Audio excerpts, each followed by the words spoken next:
I read somewhere that you put 5 million into Ethereum. Is that correct? I'm not saying how much I'm putting into it, but I've got 100% of my liquid net worth in crypto, and about 70% of it's in Ethereum, probably more now, probably about 80-something% is in Ethereum.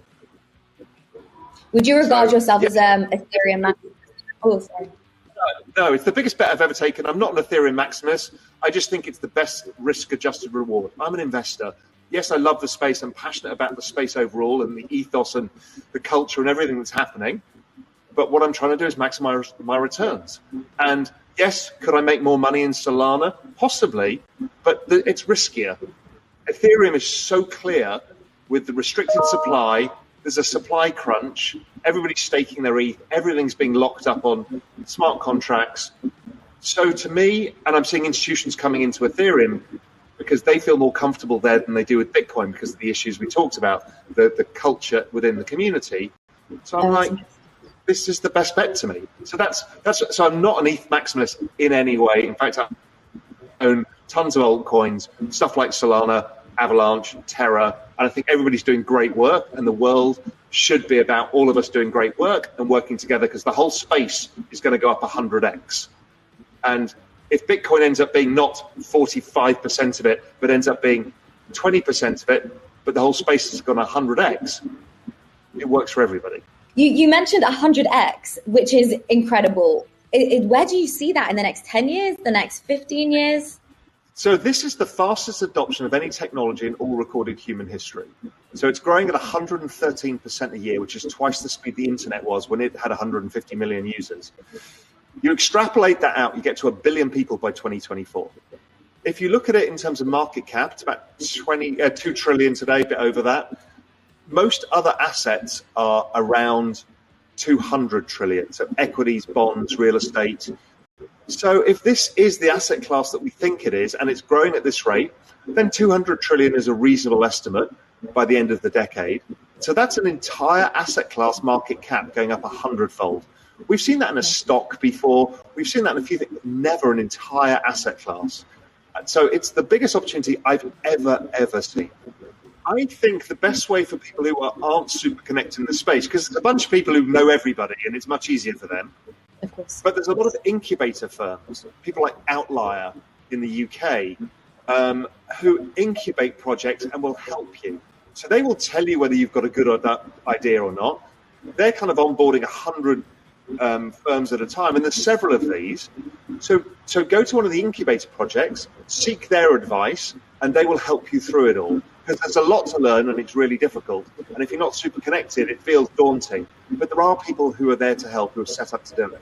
Yeah, and I also just want to go back actually a second, because you mentioned that institutions are looking towards Ethereum more than Bitcoin, which we're not talking about enough. And you mentioned it's because of the toxicity, but it has to be something else, surely. I'm sure people aren't, big players aren't afraid of a bit of toxicity. Well, they don't like it because it reflects on them. So they don't like to be overly involved in the space in that respect. But the reality is it's very easy for them to grasp the concept of new technology. So, as opposed to having to be an investor and talk about, the devaluation of money and fiat money and all of this stuff, which is kind of a complicated narrative for a financial institution to have, ETH is easy. It's like, this is the internet of value.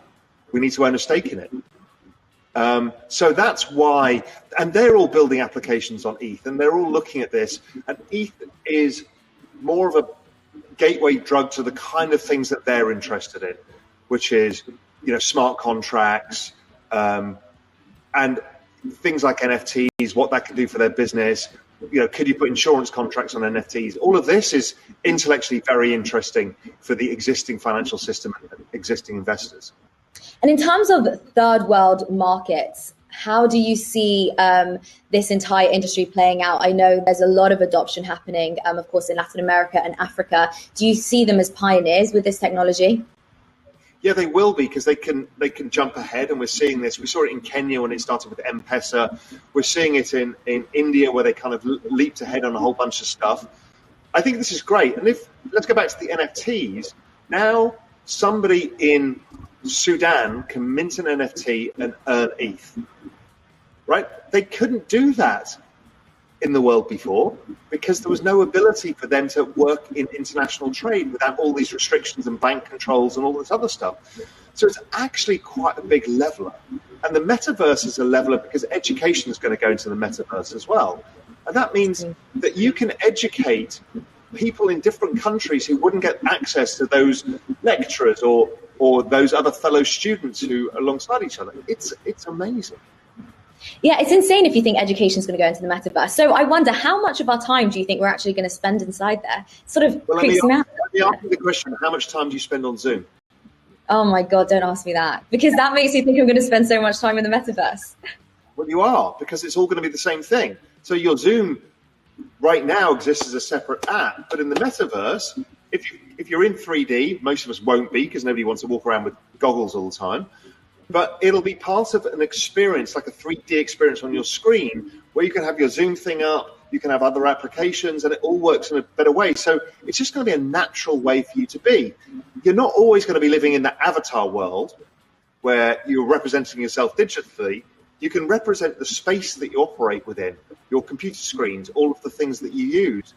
Again, there is no kind of final state. Everybody thinks, oh, we're all going to be walking around with VR headsets, and it doesn't have to be that. It's every digital experience and how it all seamlessly comes together. Because right now, for example, if I wanted to send you a Bitcoin via this Zoom, we can't. No. But in the future, it'll be super easy because they'll all be integrated. That's what the metaverse is.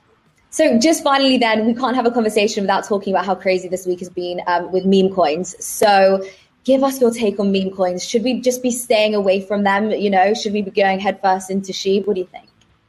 I think stuff like SHIB, it's a bit too late now. The people who were lucky were the people who kind of saw it. But these are like NFTs. They're just culture.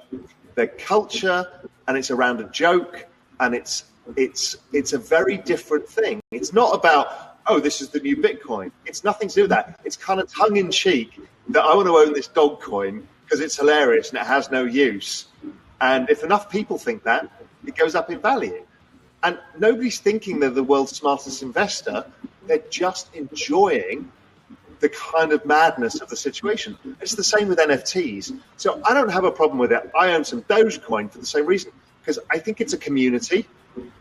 And then you see there's a bunch of people who own it. A lot of people own it. And then suddenly you see Mark Cuban accepting it for payments. And you see Elon Musk is going to use it for something. And then you're like, oh, wow, they're actually building a network. So what you've done is started a community first and build a network out second. Okay, why not? That's basically what the opposite of what Ashton Kutcher and Gary Vee are doing. They're building out firstly the NFTs and then building a community around that. So it's just different ways of approaching it. This is a new world. We don't know where any of this is going.